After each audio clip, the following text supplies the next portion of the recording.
Welcome to the Independent Schools podcast with me, Juliet Corbett.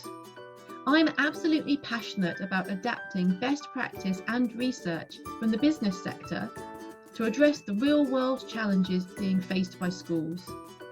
In this podcast, leaders of independent schools will learn actionable tips and strategies to strengthen their school's income streams, be it through fees, fundraising, or commercial ventures. So thanks for joining me today, and let's jump straight in. Welcome to this week's episode of the Independent School podcast. So this week I am thrilled to be joined by Katherine Massey, who is the Director of Development and Marketing at Sherborne Girls. Sherborne Girls is an independent boarding and day school for girls aged 11 to 18, and it's located in Dorset here in the UK. Katherine joined Sherborne Girls in 2015, and before that, for 5 years, she was the marketing director at Tanglin Trust School in Singapore, an experience which was instrumental in the digital journey which Sherborne Girls subsequently took, as we'll hear about in this episode. So Katherine and I were talking today about the digital strategy which Sherborne Girls started to employ prior to COVID-19, and has obviously used to then adapt to the crisis and to offer a really interactive and personalised online education for their pupils. We talked about how they used this digital strategy to market the school, both before COVID-19 and now during it. And we also covered topics like the future of virtual open days, the role of hygiene factors in marketing independent education, and the strength of using an ambidextrous strategy, both during recession and afterwards. So I hope you enjoy this week's episode, and let's get going. So thank you very much, Katherine, for joining us on the Independent School podcast. So today we're going to be talking about digital strategy at Sherborne Girls and how it's helped you in your marketing.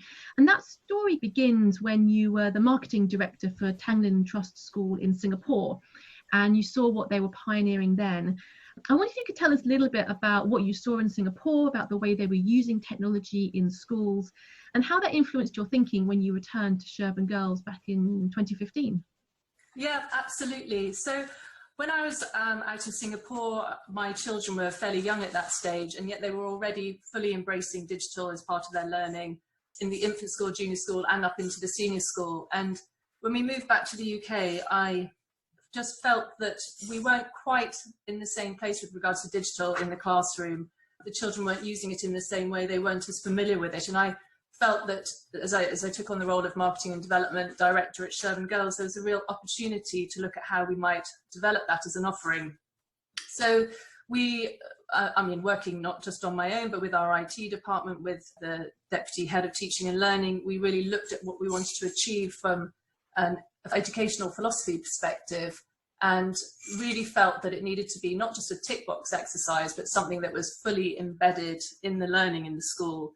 We started with just a bring your own device scheme, but we really felt that it hadn't completely integrated into learning. It was a sort of add-on rather than being an essential part of the learning experience.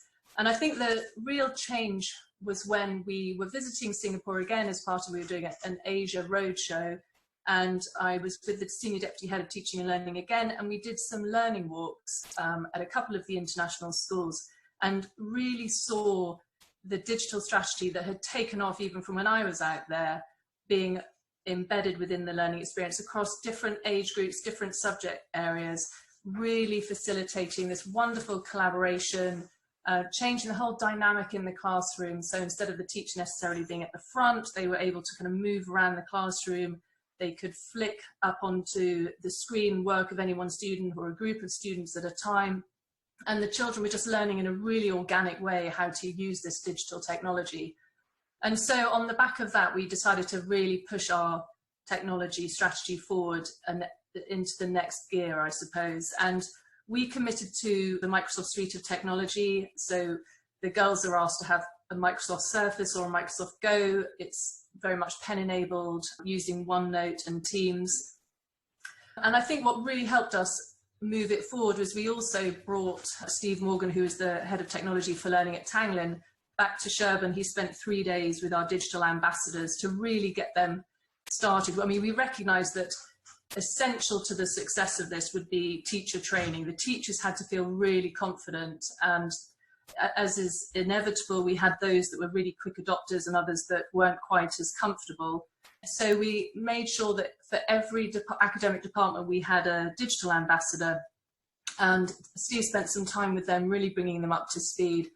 And then we went from there. And that was not that long before COVID, but just in that short space of time, we were already seeing such an impact in the classroom. I mean, really transforming learning.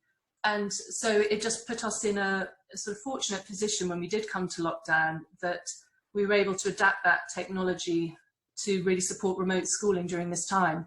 So I've seen the video that you've created, and I'll put a link to that in the episode notes so that other people can see it as well. And it's really fantastic to see that this is genuinely integrated into the way that the teaching and learning happens across the Sherborne Girls School. And so each individual pupil has their device with them at all times. They're doing their lessons with it. They're doing their homework with it. Basically, they don't need pen and paper or books. I mean, has it completely replaced the paper? No, it hasn't completely replaced it. And obviously at the minute, exams are still done by written hand. So that's still very much a part of the learning experience. I think the thing with the technology is we wanted it to enhance learning. It doesn't replace or change the traditional way of learning. It really enhances it. And we looked at it, as I say, rather than having a dedicated IT lesson, this was about integrating technology into the classroom. So the girls actually learn organically, as I say, rather than it being sort of, these are the list of skills we want them to learn. Having said that, we did want to make sure that it was aligned with our vision and the school strategy. And we have a 5-pillar strategy, which one of the pillars is 21st century women. So we wanted to make sure that it, as I said, it wasn't a tick box exercise. It really was linked to that vision. And so we looked at 5 key skills that we wanted the girls to learn: critical thinking, computational thinking, communication, creativity, and collaboration. And it was really about how the technology enabled us to achieve that. So it doesn't replace the pen and paper yet. Absolutely. And I think it is that linking it to the skills that the children need when they grow up and enter the workforce, because all of us know that in our working environment, technology doesn't work when it's just bolted on. It works when it's integrated, when there's training, when it's part of the everyday experience of the way that we collaborate and work together. Seeing you have the same kind of attitude towards it in a learning environment, I think is what makes the difference in terms of it being a fully rounded digital strategy, as opposed to kind of putting devices in classrooms. And I suppose that's where it differentiates itself from some of the other competitors in the market. Well, I think for me, where I saw the real step change was when, as I say, our senior deputy head of teaching and learning was able to see it in the classroom herself. Our IT department had been fantastic in terms of moving forward with the bring your own device. We had a digital hub. We had already committed as a school to moving forward with our digital strategy. But for me, I don't think we had really seen how it was completely aligned with what we wanted to do as a school. It was still very much something we thought we needed to be doing. But then seeing how it really did enhance learning, and it did enhance collaboration, communication, but it generally made life easier for the girls and the teachers. I mean, just really small examples, but when the girls receive their homework now, the teachers can annotate it, so they can open their homework, instead of it just being, sort of criticism, ticks and crosses and a little comment, they can actually watch a mini tutorial that might explain why a Spanish verb might have been better in a different tense, or there's a sort of almost a mini tutorial when they get their homework back. So the level of teaching is just far greater. The learning is tailored to every girl individually and what her needs are. It also saves a huge amount of time. It means that the teachers can focus on making the learning as exciting and engaging as possible. And so, yes, it's sort of genuinely enhancing learning rather than being an add-on. Yes, yeah. And obviously with the COVID-19 then hitting, so you had this pretty much in place, or at least well underway before that. But I'm guessing that you designed it originally to be working in a classroom environment, so the technology was tailored to improving the classroom experience. So did you have to make big changes when you're actually delivering education virtually? The teachers worked really hard, as every school would have done over the holidays, to get everything ready for the start of term, once we realised that we were going to be in lockdown for this Trinity term. So I think that for us, we were well on the way with our strategy. The girls, the staff were all very comfortable with the technology, which was a huge advantage. We had the team set up, the classrooms, the girls knew how to access their work. But to make sure that delivering a whole term's worth of lessons and making them engaging and interactive, that took a huge amount of work from the teachers, sort of above and beyond the technology. And I think that's part of what's been really successful this term. We've had such fantastic support and positive feedback from our parents and girls about the offering. And I think it's because the lessons have been truly interactive. Really, so we've seen some really lovely creative initiatives to make the learning fun. And yes, so as I say, the technology was there, but still a huge amount of work inevitably went into making this term successful. Absolutely. And I think, as you say there, the challenge of making the lessons interactive is really big. But one of the other things I've seen teachers commenting on is the challenge of making the learning personalised, so that it can cope with the different levels within a particular class, a particular group. But I'm guessing that with the things you described just before about being able to give individual feedback on homework with mini tutorials and so on, that helps to personalise and ensure that each pupil is getting the kind of educational experience they need for that particular level in that particular subject. Yes, I mean, essentially school has, apart from not being together in person, school has continued pretty much as it would usually in terms of the different sets for the different levels, learning support for those girls that require it, the tutor meetings going on, sort of one-to-one tutor meetings every week, the year group meetings. So all the additional support that would be part of the girls' experience is very much still in place to make sure that, exactly as you say, every girl's experience is tailored to her needs. Yeah. And there is the opportunity to have additional tutorials where needed, or additional learning support, and with the way the feedback is given, to make that as bespoke as possible. Yeah. So on this podcast, we focus really on income streams for independent schools. So thinking about the way that this can be used for marketing to obviously produce more interest in sending girls to the school, and then converting more of that interest into people actually applying and then arriving at the school. So before COVID, let's take this in kind of two sections, a kind of then and now, if you like. So before the COVID-19 crisis hit, I'm guessing that this was a really key differentiator that you were, or at least were planning to base your marketing around, in order to make it really clear this was something that you were delivering, which was above and beyond other schools, other competitors. Did that work? Was that something that you found was really being successful? We've been really true to our I mentioned our 5-pillar strategy, and having that framework in place has been really helpful in making sure that we do stay absolutely true to our vision. And one of those was the 21st century women, preparing our girls to be the next generation within a digital world that they'll inevitably work in. And so I'd say that in terms of marketing that, we make sure that it's very much evident in the language that we use, in the way that we talk about our offering, but it's also demonstrating it, I think, in a very hands-on way. So, for example, during lockdown, we've been able to put on multiple virtual tour mornings, virtual events, using the same technology we use in the classroom. And I mean, so much so that actually from a marketing perspective, we're going to continue doing them, as well as having, I mean, obviously nothing beats coming into school.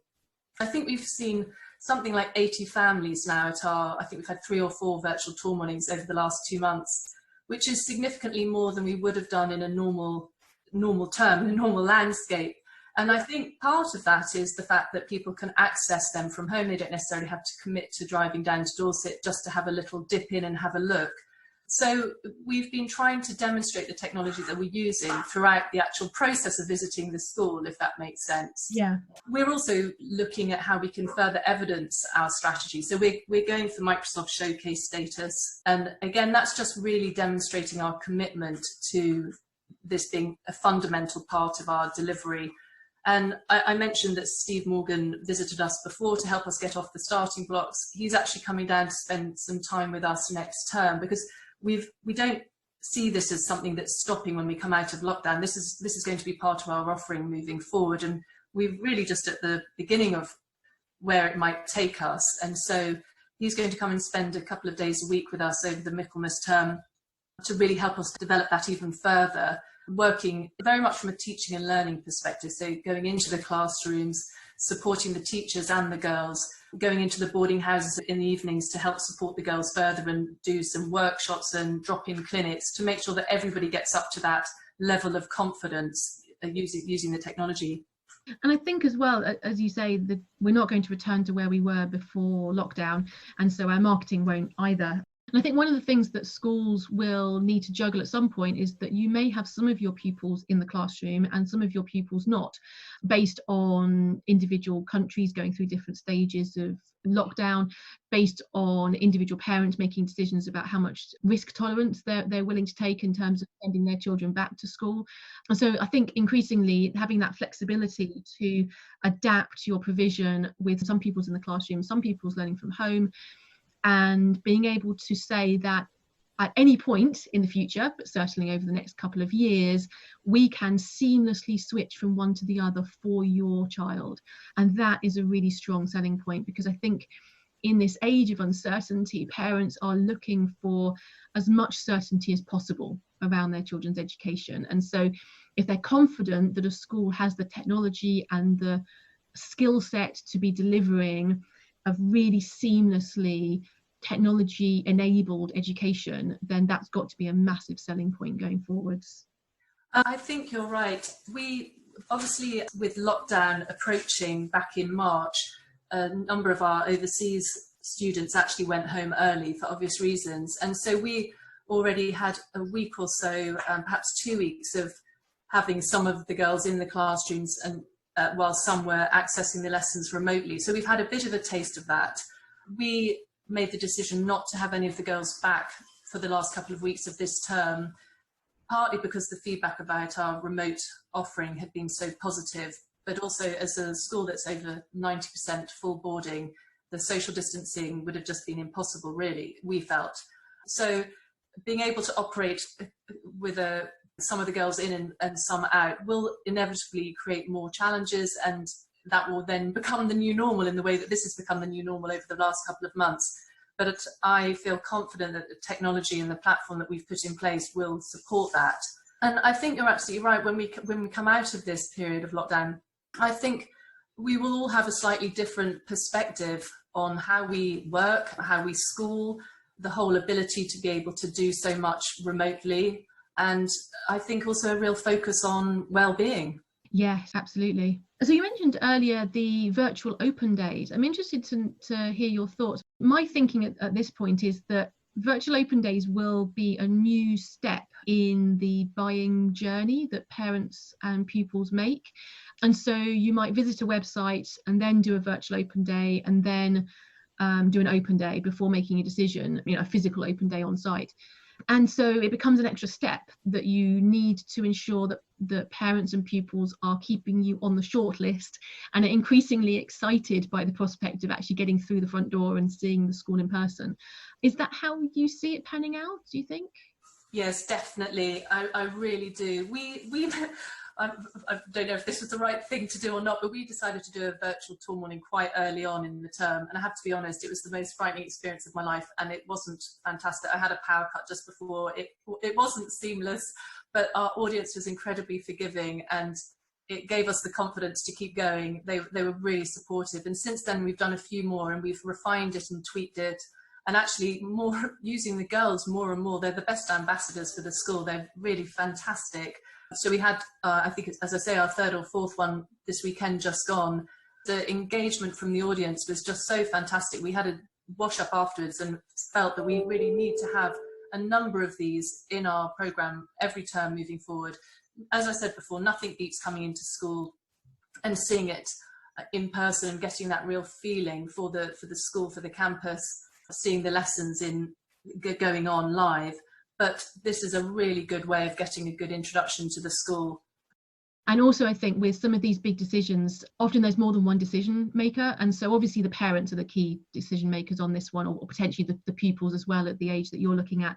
But actually people like grandparents, other relatives, other people that are trusted advisors within a family environment, having their ability to actually join these virtual open days. They wouldn't necessarily be able to make the journey to do a physical open day, but a virtual one, at least they can feel that they are part of that journey as well, about making that choice. And so you get the whole ecosystem of advisors and people, social proof that people are looking for to reinforce their decision making around their children's education, which is one of the most important decisions that they'll be making. Definitely, yes, definitely. We've noticed that with families coming on sort of multiple devices. So we know we've got a couple of relations on the meeting with us. We've also done a New Girls brunch, which is a sort of virtual event for our new girls joining us in September. We've done 3 of those actually. We did them for our 11 plus, 13 plus, and our sixth form one just this weekend. And our new staff day was done virtually as well. So all using the same technology. And I'm sure much like a lot of schools, really doing it in the only way we can, which is via, whether it's Zoom or in our case, Teams. But it's surprising. I think partly as well, the proximity to the screen, it's quite an intimate experience. So, you know, with our young and new girls having all their faces up on tiles on the screen, being able to kind of wave at each other, it was charming, it was lovely. And the girls were all sort of smiling at each other, and we then did a virtual quiz. So it's surprising how much of a sense of the school and the personality of the school you can get across through technology. And it's almost like that education starts early. These are the skills that they are going to be needing going into the workplace, into their careers. And the ability to forge relationships with people entirely virtually is going to be critical in our success going forwards. And so actually, okay, maybe it's a bit earlier to start that, to be throwing them into that environment, but it's actually going to be preparing them really well for the way that the world is going to be going in future. Yeah, no, I think you're absolutely right. This is all about preparing them to flourish really when they leave us. We've always said it's not just about the exam results, it's about preparing them to thrive when they leave school. And this is just one of the ways, I hope, in which we'll be preparing them to do that. Yes, absolutely. And one of the other themes that has come out repeatedly for me through this lockdown is there is so much changing, but actually at the basic level, most of what we're doing as marketers is based on the same best practice that we've seen all the way through the last couple of decades. And so some of the techniques that we use or tactics that we use might be changing, but actually a lot of that underpinning best practice and the theory behind why we do what we do is completely unchanged. And one of those examples being that buyer's journey we were just talking about before, the way that people have to develop a way of knowing, liking and trusting an organisation that they're thinking of paying to provide a service of any kind, in this case education, and you take people through this journey, and that's completely unchanged. It's just that we have virtual open days as a new step in that journey, currently replacing in-person open days, but in future probably supplementing them. And one of the other things that comes to mind as being something that's completely unchanged is the marketing theory around what are called hygiene factors. So these are the sorts of things that every school just has to do. That's not going to differentiate you from anybody else. You have to have certain baseline provision, which is just going to clarify that you are qualified to be on the list of schools that are worth considering. Things like we follow all of the safeguarding regulations. You know, you're not going to sell yourself based on that, but if you don't do it, nobody's going to consider you. Things like we prioritise the well-being of our students, as we were talking about earlier. We value academic education, but we also value a holistic education and skills development and confidence and so on. These are all kind of hygiene factors that schools have had. It's just that now we have a new hygiene factor, which is the ability to provide quality education at a distance over a virtual experience. And so that's just become one of the new standards that every school has to be able to tick that box. But now it's actually quite difficult to differentiate yourself because every school's doing that. But I think by what you're doing at Sherborne Girls, having got ahead of the curve a little bit early, and by really integrating it into the learning experience, that is how you are not just providing that hygiene factor, that baseline provision, but really going beyond to differentiate. So the theory still holds, even if the precise tactics we're using are now slightly different. Yeah, I think that's absolutely true.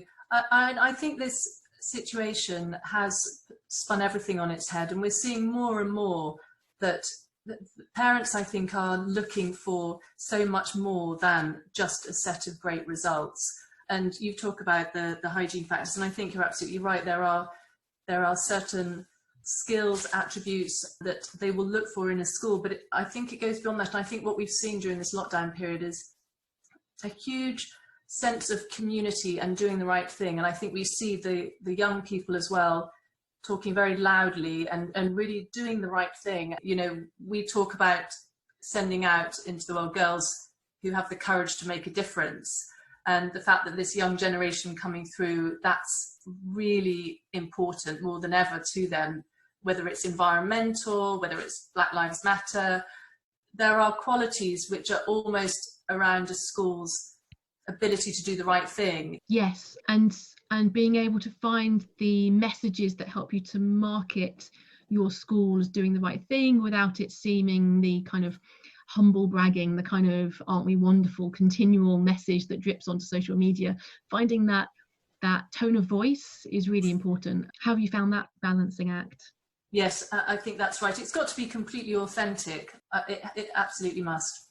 And the other area which I can see is based on really sound business strategy is around the idea of ambidextrous strategy. So back in the 2008 recession, there's been some research done in the academic world, which I'll link to again in the episode notes in case you're interested.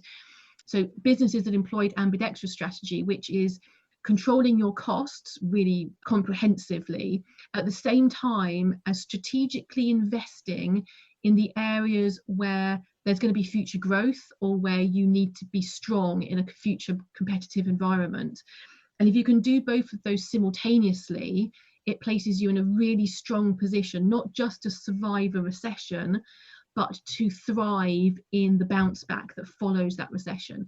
And I think what you're describing is, I don't know about cost cutting. I'm sure that there have been areas of the school where there has been cost control and budget freezes and so on, but making really careful strategic decisions to invest and to continue to invest in this technology side of things is an investment in your differentiator and your ability to bounce back after this particular recession that we're now heading into. Yes, absolutely. So my role is I oversee marketing and development. So with my development hat on, we came out of a capital campaign last year. We've been focused on our bursaries, but we're also looking at how we support the school and its growth and development moving forward. And at a recent foundation meeting, there was some fantastic feedback from our trustees around the remote offering, the digital offering that we've been providing, but also about how we leverage on that, but possibly as an income stream, but also from an outreach perspective, and whether there's any way in which we can package that up. And I mean, essentially what this has proved to us is that we have a global campus, that we can create a platform where there are no real geographical boundaries, and whether there's something that we can do. So that's something we're just exploring further, really, I suppose, demonstrating that this doesn't stop now. We really see this as a fundamental part of the school's vision going forward.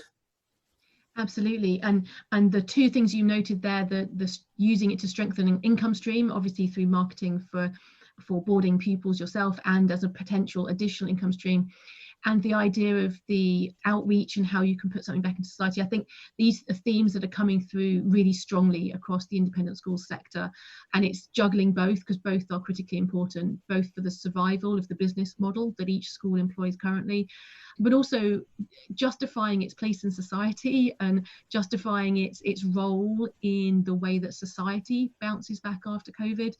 I think will be increasingly important in a potentially continuingly negative media environment for independent schools.